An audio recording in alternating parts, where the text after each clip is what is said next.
ازيكم عاملين ايه؟ يا رب تكونوا بخير. يلا بينا نكمل سلسلة تاكل ايه بأقل من 100 جنيه.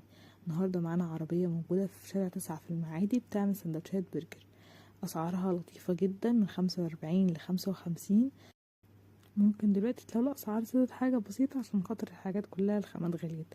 المهم نيجي للساندوتش، هو بيكون معاه بطاطس و2 صوص. الساندوتش ده كان زي ما انتم شايفين كده برجر، وبيبقى معاه خس وغرقان في صوصات.